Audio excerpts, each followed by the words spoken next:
Assalamualaikum warahmatullahi wabarakatuh.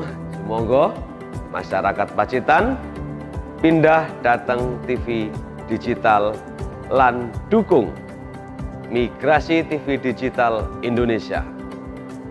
Langkung resik gambaripun, wening swantenipun, canggih teknologinipun. Wassalamualaikum warahmatullahi wabarakatuh.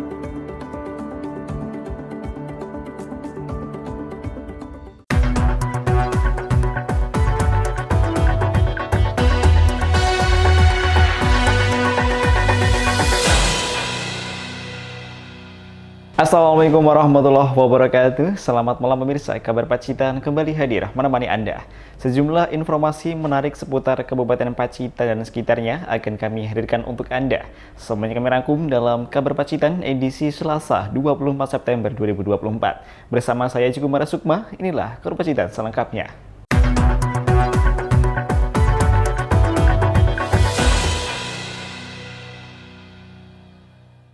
Mengawali informasi hari ini pemirsa, dalam rangka penelusuran sejarah Hari Jadi Desa, pemerintah Desa Ploso kembali menggelar festival bertajuk Trisno Bawono.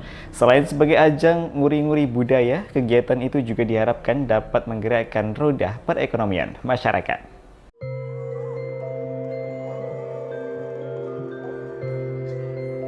Cucuk lampah petugas desa menandai pembukaan Ploso Festival yang diadakan oleh pemerintah Desa Ploso, Kecamatan Punung, Pacitan pada Jumat siang. Kegiatan berlangsung di lapangan desa di mana pasukan berpakaian beskap dan lurik mengiringi langkah kepala desa bersama istri menuju singgasana.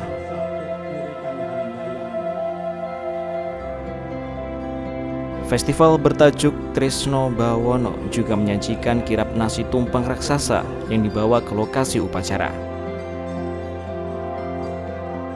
Setelah itu, masyarakat bersama-sama memanjatkan doa dalam prosesi Umbul Dungo, memohon agar desa dan warganya terhindar dari mara bahaya.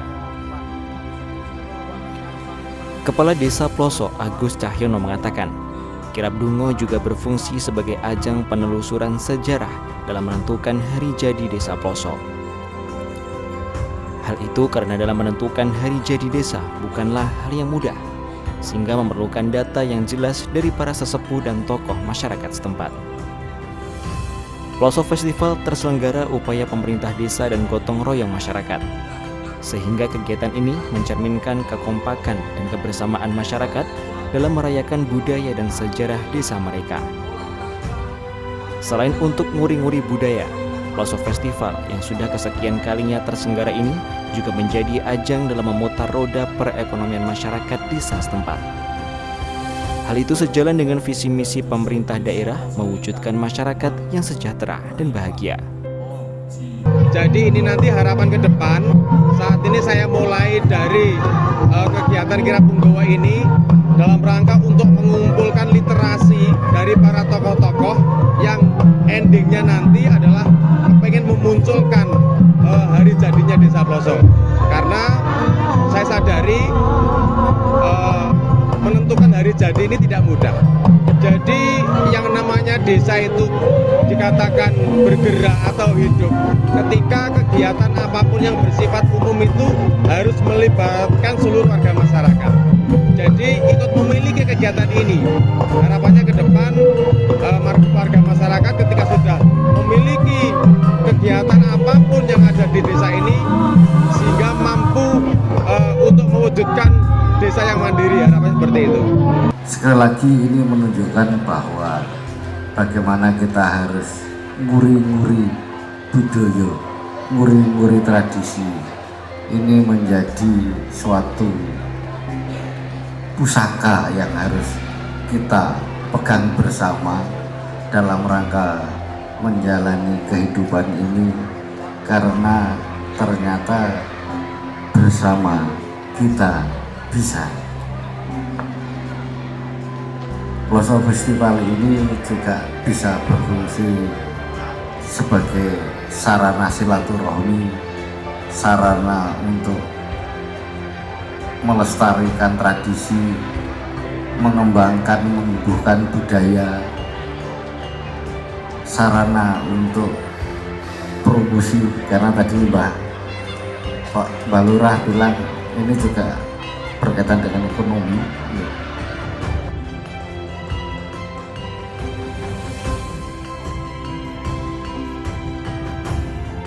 Ploso Festival terselenggara selama 3 hari 3 malam berturut-turut dengan berbagai kegiatan menarik. Selain menampilkan pagelaran seni budaya, dalam acara tersebut masyarakat juga bisa melakukan perizinan kolektif industri dan UMKM. Kemudian kegiatan hiburan dan diakhiri dengan Ploso bersolawat. Edwin Aji, JTV, Pacitan. Pemerintah daerah Kabupaten Pacitan kembali menggelar Rawat Jagat 3. Menariknya, festival budaya kali ini mengusung konsep mitigasi kebencanaan. Festival Rawat Jagat yang digelar oleh pemerintah daerah Kabupaten Pacitan berlangsung meriah. Festival ini merupakan event tahunan. Menariknya, Festival Rawat Jagat 3 ini mengusung konsep mitigasi bencana. Berbeda dari tahun sebelumnya, serangkaian prosesi Rawat Jagat digelar di Perempatan Penceng, Kecamatan Pacitan Kota. Sementara deretan atraksi budaya itu digelar di beberapa titik berbeda dengan menyajikan aneka tampilan. Dan semuanya bermuatan kampanye pengurangan risiko bencana. Tak hanya ancaman bahaya bencana alam, namun juga bencana kesehatan dan lingkungan. Termasuk pula isu megatrust yang saat ini menjadi perbincangan banyak kalangan. Sesuai dengan konsep, Festival Rawat Jagat 3 sendiri mengusung tema Eling lan Waspada atau ingat dan selalu waspada. Di mana kegiatan tersebut juga sebagai agenda yang bukan saja bertujuan menggerakkan ekosistem kebudayaan di Pacitan. Namun lebih dari itu, juga sebagai cara kreatif mengolaborasikan tradisi dengan seni pertunjukan kekinian. Salah satunya penampilan tari keling yang disebut-sebut berasal dari Dusun Watu Bale, Desa Kalipelus, Kecamatan Kebonagung. Bupati Pacitan Indrata Nurbayu Aji mengatakan, Rawat Jagat bukan sekedar festival budaya. Aspek pemberdayaan ekonomi juga menjadi aspek yang disasar, sekaligus sebagai ungkapan syukur terhadap karunia Sang Pencipta yang diberikan khususnya untuk bumi Pacitan. Rawat Jagat yang ketiga ini sesuai dengan temanya itu Eling lan Waspada. Nah, tentunya ini terkait juga hal-hal kebencanaan. Maka dari itu di momen ini kita gunakan juga untuk mengedukasi, mensosialisasi kepada masyarakat tentang pentingnya ingat bahwa kita hidup di daerah yang mempunyai potensi bencana dan harus selalu waspada tentang itu. Sehingga harapannya, yang pertama harapannya adalah tidak pernah terjadi musibah gitu. Akan tetapi kalaupun ada, masyarakat sudah siap, sudah tanggap sehingga korban dan sebagainya bisa zero atau minim. Harapannya seperti itu. Dan seperti di tahun-tahun sebelumnya, selain untuk media sosialisasi edukasi tentang kebencanaan, bahwa Rawat Jagat ini sebagai wadah seluruh masyarakat dari anak-anak sampai tua untuk mengekspresikan dirinya di bidang kesenian masing-masing. Selain itu, Mas Aji berharap kegiatan Rawat Jagat bisa memberikan kontribusi terhadap peningkatan ekonomi masyarakat melalui keterlibatan berbagai usaha kecil dan menengah dalam kegiatan Rawat Jagat. Tim Liputan JTV, Pacitan. PT PLN Nusantara Power Unit Pembangkit Pacitan ikut andil dalam kesuksesan gelaran Rawat Jagat 3 yang digelar oleh pemerintah daerah. Salah satunya dengan memberikan support kepada pelaku UMKM. PT PLN Nusantara Power Unit Pembangkit Pacitan turut mendukung kelancaran Festival Rawat Jagat 3 yang digelar oleh pemerintah daerah. Salah satunya dalam mendukung kemajuan usaha mikro kecil dan menengah atau UMKM. Sejumlah UMKM binaan PT PLN Nusantara Power Unit Pembangkit Pacitan mengikuti pameran di event Rawat Jagat. Salah satunya usaha gerabah Mbak Ning, di mana UMKM gerabah yang sudah cukup lama menjadi binaan PLN UP Pacitan itu hadir dengan inovasi baru, yakni gerabah yang biasanya murni berasal dari tanah liat, mulai dicampur menggunakan fly ash and bottom ice atau FABA yang merupakan limbah hasil pembakaran batu bara di PLTU Pacitan hingga menghasilkan karya yang bernilai ekonomis. PLN Nusantara Power UP Pacitan ikut andil, ikut support untuk dalam kegiatan Rawat Jagat ketiga. PLN Nusantara Power ini membantu mensupport UMKM, terutama UMKM binaan UP Pacitan. Terutama UMKM di Mbak Ning. Mbak Ning ini UMKM gerabah. Dari gerabah ini dicampur di mix inovasi terbaru dengan FABA, fly ash bottom ash. Jadi produk-produk seperti cowek dan lain-lain. Harapan kedepannya untuk acara Rawat Jagat ini di tahun depan mungkin bisa ada stand sendiri untuk UMKM Pacitan biar lebih maju. Gitu. Terima kasih. Berbagai persiapan pun dilakukan oleh para pelaku UMKM Gerabah Mbak Ning yang ikut dalam pameran di event Rawat Jagat 3. Produk yang dipamerkan pun beragam, mulai dari peralatan rumah tangga, hiasan, dan lukisan. Sementara untuk inovasi baru, Gerabah dengan campuran FABA khusus pada produk hiasan maupun souvenir. Saat ini kami sedang mengembangkan produk kolaborasi produk Gerabah dengan FABA atau limbah batubara dari PLN. Untuk produk yang kita produksi khusus dengan FABA yaitu produk-produk untuk hiasan atau souvenir. Harapannya pastinya UMKM semakin terangkat, industri kami juga semakin maju dan pastinya ada terobosan-terobosan baru untuk terus berinovasi. Dengan support yang diberikan tersebut, PT PLN Nusantara Power Unit Pembangkit Pacitan berharap ke depan UMKM di kota 1001 Goa bisa lebih terangkat guna kesejahteraan masyarakat. Tim Liputan JTV Pacitan. Jangan kemana-mana pemirsa, karena usai pariwara berikut ini kabar Pacitan akan kembali untuk Anda. Tetaplah bersama kami.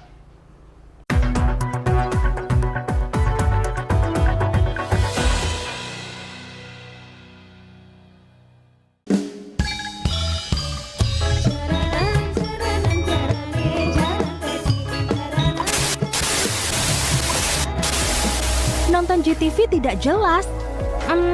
Sudah tidak zamannya lagi. Sekarang saatnya pindah ke TV digital. Dan untuk menikmati tayangan TV digital, siapkan set-top box dan sambungkan ke antena TV. Tekan tombol setting pada remote set-top box dan pilih auto scan. Tunggu beberapa saat untuk menikmati program-program terbaik kami. Dan jika DVB-T2 tuner sudah tersedia di TV Anda, cukup tekan menu, pilih setting, pilih saluran, lalu auto scan. JTV Digital siap menemani Anda dan keluarga.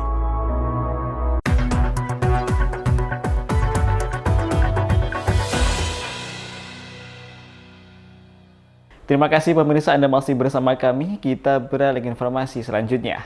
Dua pasangan calon Bupati dan Wakil Bupati Pacitan melakukan pengambilan nomor urut. Roni Wahyu dan Aji Gagarin memaknai nomor urut tersebut sebagai semangat kemenangan pada kontestasi Pilkada 27 November mendatang. Pasangan calon Bupati dan Wakil Bupati Pacitan Roni Wahyono, Wahyu Sabtono Hadi mendapatkan nomor urut 1. Sementara Indrata Nurbayu Aji Gagarin Sumrambah mendapatkan nomor urut 2. Penetapan nomor urut ini dilakukan oleh KPU Pacitan di Gedung Gasibu Swadaya pada Senin malam. Acara tersebut dihadiri oleh kedua pasangan calon. Roni Wahyu mengenakan pakaian putih hitam, sementara Aji Gagarin berpakaian biru toska muda putih. Pengundian dilakukan oleh masing-masing calon wakil bupati mengambil dengan nomor antrian, diikuti dengan pengambilan nomor urut. Kedua pasangan calon itu pun memaknai nomor urut tersebut sebagai semangat kemenangan pada pertarungan pemilihan bupati dan wakil bupati 27 November mendatang. Roni Wahyu memaknai nomor urut 1 sebagai angka terdepan dan unggulan. Sedangkan bagi Aji Gagarin nomor 2 merupakan semangat melanjutkan 2 periode. Kegiatan hari ini berjalan dengan lancar dan kami mendapatkan nomor 1 dan kami meyakini nomor 1 itu adalah nomor yang terbaik menurut Gusti Allah Subhanahu wa taala. Pak Wahyu mendapatkan. Oke. Ya, kami mohon doa restu pada seluruh masyarakat Kabupaten Pacitan. Jangan lupa pilih nomor 1. Alhamdulillah kami bersyukur atas hasil pemberian nomor pada malam hari ini. Nah, sebelum tadi ke sini kami juga tanya kepada para partai pengusung, dan tadi sebelum berangkat semuanya pesannya nomor 2. Alhamdulillah terkabul nomor 2, yang di situ bisa diartikan harapannya, doanya adalah lanjutkan 2 periode. Berarti nomor 2 ini sudah diinginkan oleh pasangan Jika Baru. Betul. Jadi sudah dari awal kami nomor 2 ini biar selaras dengan slogan 2 periode. Tadi telepon dengan Bu Kofifa barangkali, Pak. Alhamdulillah pas juga. Sebagai informasi, Aji Gagarin diusung oleh gabungan 7 partai politik dengan total suara sah sebesar 301.903. Sedangkan pasangan Roni Wahyu diusung oleh 3 partai dengan 45.074 suara. Selanjutnya, kampanye untuk Pilgub Pacitan dimulai pada 25 September 2024 dan akan berlangsung hingga 23 November 2024, di mana kedua pasangan calon dapat mensosialisasikan visi dan misi mereka. Edwin Aji, JTV, Pacitan. Pemirsa, sebanyak 25 pengawas koperasi di Pacitan mengikuti serangkaian kegiatan diklat dan uji kompetensi berbasis SKKNI. Kegiatan tersebut guna meningkatkan kualitas koperasi di Kabupaten Pacitan dengan pengelolaan SDM yang kompeten dan profesional sesuai dengan prinsip dan norma-norma yang berlaku.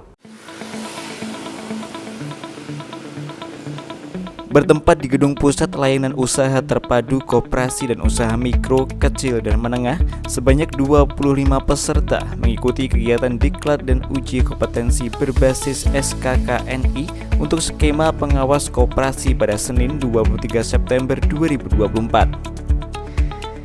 Diklat tersebut bertujuan untuk meningkatkan keterampilan dan pengetahuan peserta dalam pengawasan koperasi sesuai dengan standar kompetensi keahlian nasional Indonesia (SKKNI).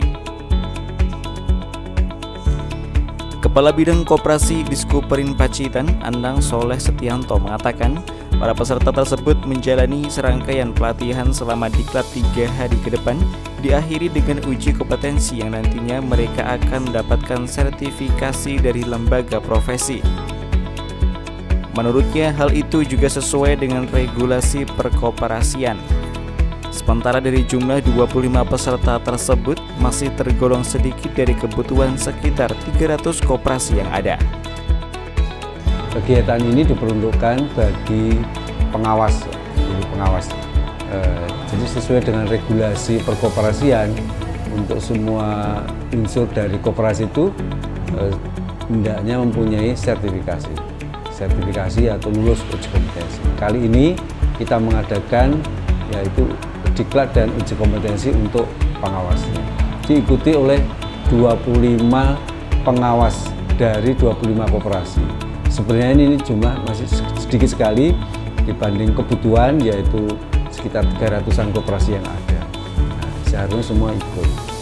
Dengan adanya diklat dan uji kompetensi ini diharapkan yang pertama para pengawas mempunyai kemampuan dan kompetensi yang memadai untuk kepengawasan perkoperasian, dan itu nanti akan dibuktikan dengan kelulusan uji kompetensi dari lembaga sertifikasi profesi. Kegiatan diklat dan uji kompetensi pengawas yang diselenggarakan oleh Dinas Koperasi Usaha Mikro dan Perindustrian Pacitan ini pun patut diapresiasi, di mana seorang pengawas merupakan kunci terakhir keberhasilan koperasi. Sehingga jika pengawas lemah, maka dimungkinkan dapat terjadi penyimpangan maupun penyalahgunaan pada manajemen koperasi. Pertama kali kami memberikan apresiasi kepada Dinas Koperasi UKM Kabupaten Pacitan yang telah menyelenggarakan dinas dalam bentuk diklat ya, dan uji kompetensi pengawas. Sebagaimana diketahui, yang namanya pengawas itu adalah kunci terakhir keberhasilan koperasi.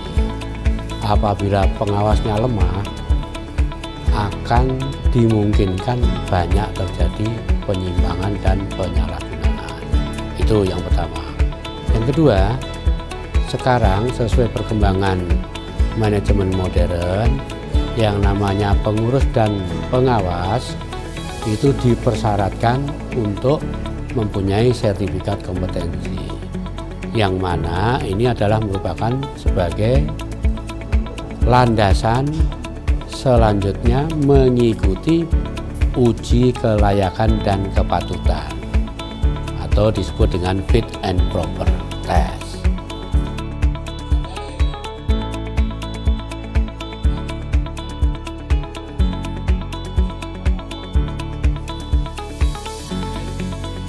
Diklat dan uji kompetensi pengawas koperasi diharapkan terus berkelanjutan sesuai dengan kebutuhan. Hal ini sekaligus meningkatkan kualitas koperasi di Kabupaten Pacitan dengan pengelolaan SDM yang kompeten dan profesional sesuai dengan prinsip dan norma-norma yang berlaku. Yosep Dwi, JTV, Pacitan.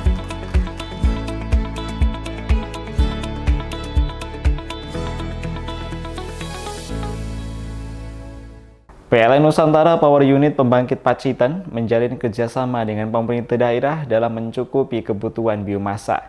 Tanaman kaliandra dan gamal digadang-gadang bisa mencukupi kebutuhan bahan bakar selain batu bara. PT PLN Nusantara Power Unit Pembangkit Pacitan menandatangani MOU bersama dengan pemerintah Kabupaten Pacitan dalam pengembangan potensi daerah untuk mendukung transisi energi dan percepatan target net zero emission. Penandatanganan dilakukan di ruang rapat Bupati yang dihadiri langsung oleh Direktur Batu Bara PLN Nusantara Power, di mana pada MOU tersebut, pengembangan biomasa di PLTU Sudimoro yang saat ini dirancang adalah dengan memanfaatkan tanaman jenis kaliandra dan gamal yang sudah mulai banyak tumbuh di Kabupaten Pacitan. Karena biomasa selama ini dinilai masih kurang dan hanya memanfaatkan limbah seperti serbuk gergaji maupun serabut kelapa. Sehingga dengan begitu, pihaknya ingin bekerja sama dengan pemerintah daerah guna memanfaatkan lahan kosong milik pemerintah daerah sebagai lokasi penanaman pohon kaliandra dan gamal. Tanaman itu pun nantinya hanya dimanfaatkan rantingnya saja. Selain itu, kandungan pada kedua tanaman ini dinilai cukup untuk memenuhi kebutuhan kalori bahan bakar khususnya di PLTU Pacitan.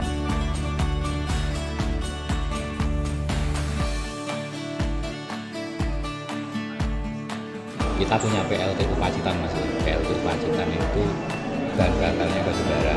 Di dalam semangat transisi energi menuju net zero emission, transisinya adalah batu bara ini dicampur dengan bahan biomasa. Karena apa? Karena biomasa ini merupakan karbon netral.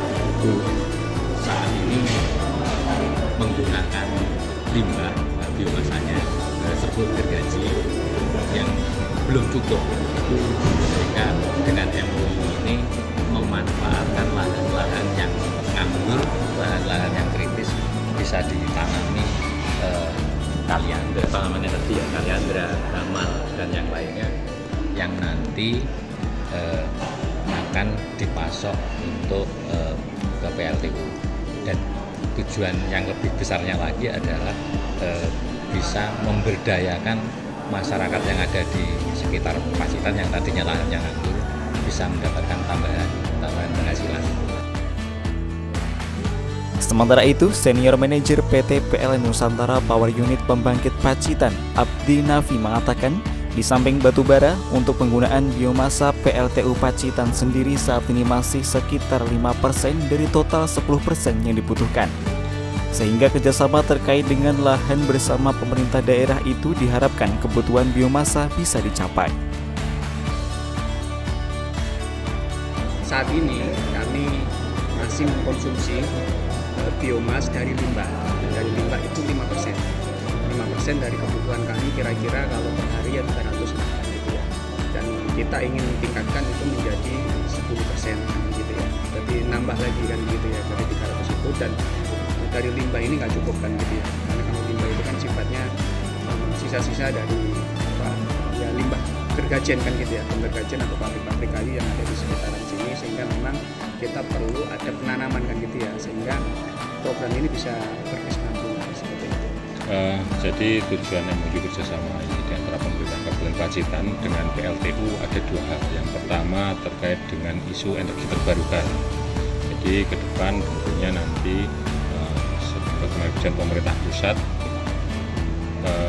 yang sumber energi PLTU yang dari batu bara itu nanti akan diganti, informasi akan diganti dengan sodas. Nah, sodas ini tentunya membutuhkan pohon yang akan diolah yang bisa menggantikan fungsi dari batu bara itu. Nah, dari situ kemudian juga selain tadi energi terbarukan, nanti juga pohon ini nanti yang pohon khusus pohon kaliandra ini nanti juga bisa berfungsi sebagai pemberdayaan masyarakat dalam hal ini untuk pakan ternak. Jadi kalau berbicara kaliandra dan juga pohon gamal itu bagi masyarakat Pacitan sebenarnya bukan barang asing lagi. Itu, dan masyarakat juga sudah membudidayakan ini untuk pakan ternak. Dan nanti kemudian dari belah tentunya kita akan kerjasama, kita akan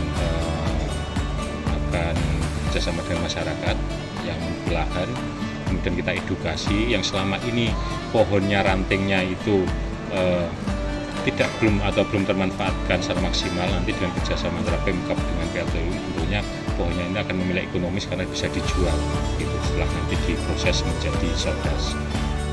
Sementara kerjasama PLN Nusantara Power dengan pemerintah daerah dalam memenuhi kebutuhan biomasa itu pun ditargetkan bisa terlaksana sebelum akhir tahun. Edwin Aji, JTV, Pacitan. Jangan kemana-mana pemirsa, karena usai pariwara berikut ini berita dari Kadis dan Madiun akan kami sajikan untuk Anda. Tetaplah di Kabar Pacitan.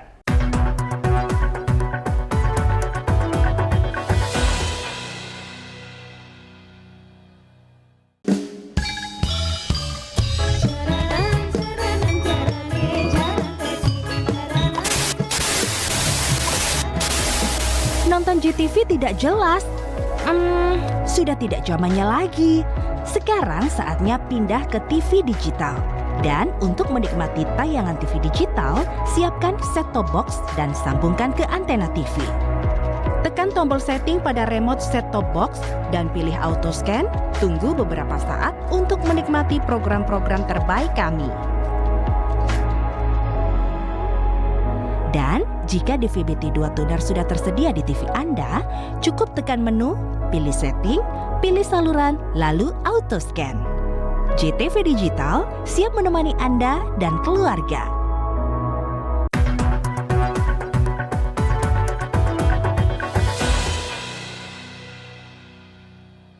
Terima kasih pemirsa Anda masih bersama kami. Kita beralih ke informasi kedisidenan. Dampak musim kemarau membuat sejumlah lahan pertanian di Magetan mengering sehingga tidak bisa digarap kembali. Kondisi tersebut membuat sejumlah emak-emak beralih profesi mencari pasir di sungai yang surut agar tetap bisa mendapatkan penghasilan setiap harinya. Sejumlah emak-emak di desa Pendem, Ngariboyo, Magetan yang sebelumnya menjadi buruh tani kini harus beralih profesi mencari pasir di sungai yang surut sejak musim kemarau. Dengan menggunakan cangkul, mereka harus menyelam ke sungai untuk bisa mengangkat pasir dari dalam sungai kemudian menaruhnya ke tempat yang telah disiapkan. Kemudian pasir masih harus diangkut naik ke atas. Musim kemarau membuat emak-emak warga setempat ini sudah tidak bisa bekerja kembali sebagai buruh tani setelah sebagian lahan pertanian di daerahnya banyak yang kering dan tidak bisa digarap kembali. Tidak hanya mencari pasir, mereka juga mengumpulkan batu dari sungai agar nantinya bisa dipecah menjadi batu kecil dan bisa dijual. Dalam sehari emak-emak ini bisa mengumpulkan pasir antara 1/4 pick up sampai setengah pick up. Setelah terkumpul 1 pick up nantinya baru bisa dijual. Satu pickup pasir dijual antara Rp200.000 hingga Rp220.000. Sedangkan untuk batu kecil dijual antara Rp250.000 hingga Rp270.000. Penghasilan tersebut digunakan untuk kebutuhan sehari-hari keluarganya. Sementara suaminya harus keluar kota bekerja sebagai buruh bangunan. Kalau di ladang kering, tidak bisa dicocok tanam, larinya ke sungai mencari batu, mencari pasir. Ibu-ibu itu? Iya. Terus kalau yang bapak-bapaknya kemana, Bu? Ya kerja bangunan. Kalau ada, kalau ya kerja luar lain kota ya. Luar kota. Pekerjaan mencari pasir di sungai ini sudah dilakukan warga setempat setiap musim kemarau. Jika musim hujan telah datang, mereka akan kembali bekerja sebagai buruh tani. Dari Magetan, Aikal Uda melaporkan.